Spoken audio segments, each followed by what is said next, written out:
to Comics with Dan. This is the Comics Commute, number 5, I believe. Actually, it's number 4. Actually, I think it's number 4. I decided to switch it from dates to numbers to kind of coincide with how comic books are numbered. So I think it'll be cool once we start getting more and more of these videos up, that it'll be like a long-running comic series. So I think that'll be kind of interesting. As far as what I'm going to talk about this week, is there's not a whole lot that I read other than New Warrior stuff for the upcoming Night Thrasher profile I'm doing, which I'm really excited about. I am finishing up Contest of Champions just now, and so once I finish that up, I will read the new number 1 for Night Thrasher, and once I do that, I'll be ready to start recording and editing and all that stuff for the Night Thrasher profile. So please keep an eye out for that. I've been just reading so much New Warriors and Night Thrasher that I really hope everyone likes it. So I read Nightwing 111 and World's Finest number 25. I think that the end of the Return to Kingdom Come arc was really well done. I think that, and I'll get into that a little bit. And then the Nightwing, I also really like that one, and so we can jump into that one in a little bit. I'm on my way to pick up my pulls now, and I believe this week the only thing on my pull list is Slow Burn number 5 from Boom Studios, but I also shot my local comic store a message asking them if they could put Ice Cream Man 38 and Miles Morales number 17 in my file. So I'm hoping that they'll have gotten me copies of each of those, but they generally do a really good job of that. If I kind of have a last minute, hey, can you toss it in there for me, they'll do it. So I'm hoping that I'll have those waiting for me when I get there. So World's Finest number 25, we see the end of the Return to Kingdom Come arc. The beginning of this one was just absolutely insane. Darkseid was revealed at the end of last issue, and he just walks through and dominates just about everybody, and it's just basically the first half of the issue is a Dan Morris showcase on how awesome he would be on a Justice League book. I think that it would be absolutely criminal if Mark Waid and Dan Mora don't get a Justice League book set in current continuity within the next year. I think that would just be an unreal series, and it would be instant pull for me. So like I said, the first half of this issue is just the Dan Mora show, watching him illustrate Darkseid and how powerful he is, and how the heroes just basically bounce off of him. It is incredible. And then after that, it's Mark Waid's turn, because then we see David kills Gog just to make sure the Darkseid doesn't get him.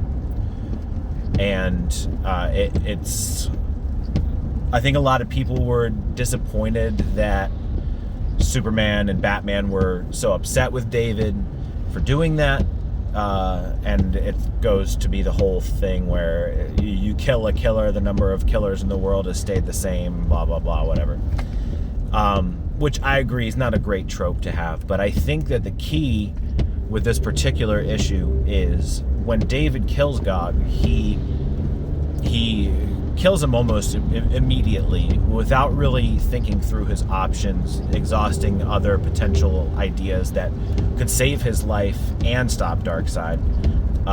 And that kind of is displayed when Batman tells him that he's taken the easy way out. And then in addition to that, he celebrates this decision when in reality, whenever we see heroes that end up having no choice but to kill their enemy, it's usually very somber, and they struggle with it. And I think for a hero, a real hero, taking another life shouldn't ever be easy. It should be a last resort. It should be something that they really don't want to do but have no other choice.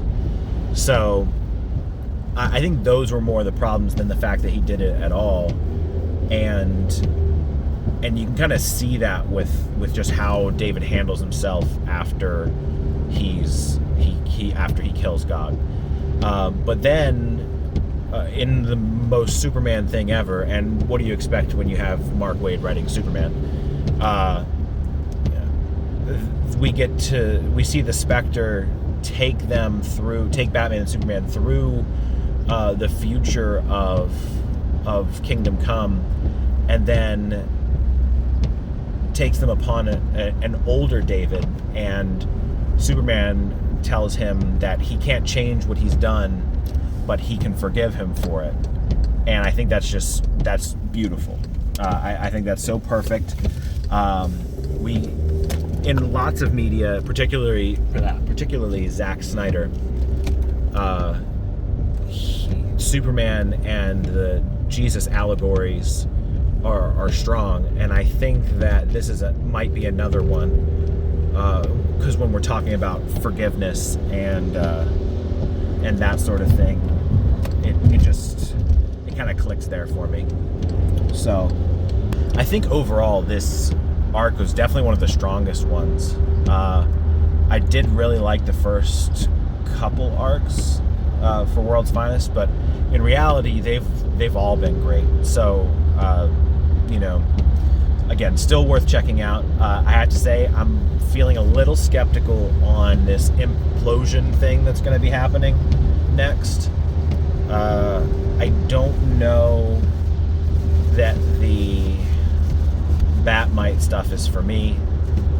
I like him in the old Batman cartoons, but I just don't know.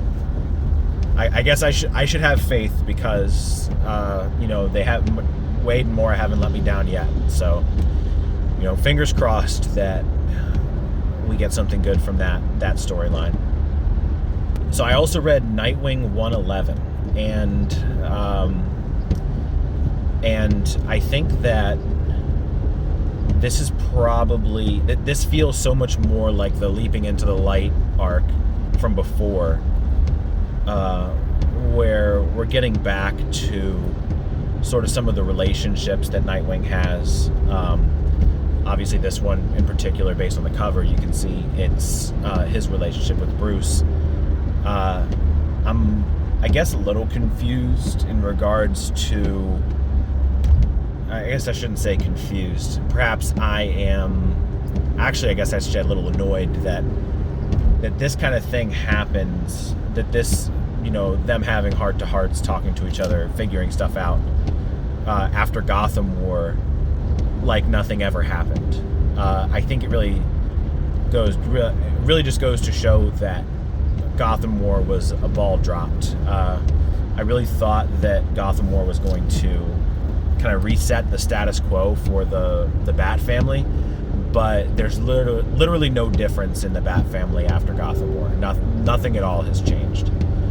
So it was kind of a waste of an event. But that being said, I still think it was a really well done issue. I'm really anxious to figure out why Nightwing why he's afraid of heights. And I've seen some theories online that it has to do with, I think it's issue 109, where he's with Heartless, and I don't believe he knows he's Heartless. And because it's Sheldon Lyle, his alter ego, whatever. And he takes a drink of water in his penthouse, and so some people are speculating that that's the reason, that he's been drugged in some way. I believe it's issue 109. It was the one, it might be earlier, it was the one where the issue was from the first person point of view. So I'll when I go to edit this, I'll add the issue in there if it's not 109. It could be like 105 or something. I'm not sure. But so I think that's an interesting theory. I do kind of hope that it's a little more complex than that. And I'm really just excited to see kind of what we get leading up to the Fallen Grayson arc. So I definitely think that both of these books, World's Finest 25 and Nightwing 111, are they were great pickups this week.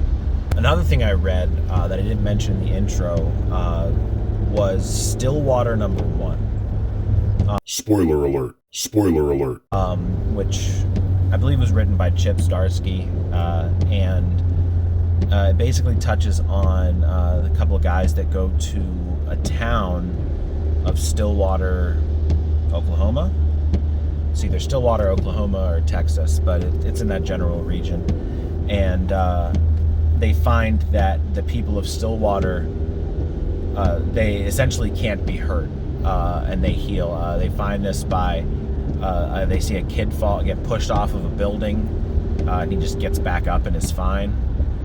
And then they get into a fight with some locals, and then they start healing. So then the locals take them out, and I won't spoil too much of it, but it's something I definitely want to try to hunt down the other issues for. I was able to read issue 1 for free, I think as part of the Skybound Insiders program, which you should definitely check out if you're into the Skybound books, because once you start doing all these things, like reading articles, liking them on Facebook, all that kind of stuff, you go up different tiers and you're able to get different rewards for that. Some of them are different backgrounds for your computer or phone or whatever, and then there's a lot of issue number 1s available, and I don't know if they're the same ones that are available on the Image site, because I know Image will make a lot of number 1s free as well. So that's something definitely worth checking out, both Skybound Insiders and Stillwater. Okay, I think that's everything this time around. Like I said, I've been mostly reading New Warriors and Night Thrasher, so I don't want to speak on that too much, as I want to kind of save that content for the Night Thrasher video. Since last week, I have started an Instagram page, so you can go check that out. And I have a Twitter and all that great stuff. So make sure you follow me on those. Make sure you subscribe to the YouTube channel if you're not already subscribed. Like this video, send this video to people, try to get the word out for me, please. It's always appreciated. And I appreciate all the support that I've been getting from the League of Comic Geeks, and especially Joe Loves Comics of the Joe Talks Comics podcast. He's been extremely supportive, watching all my videos, posting to his story, and so on. And I really appreciate that. So again, like, subscribe, share. Thanks for watching.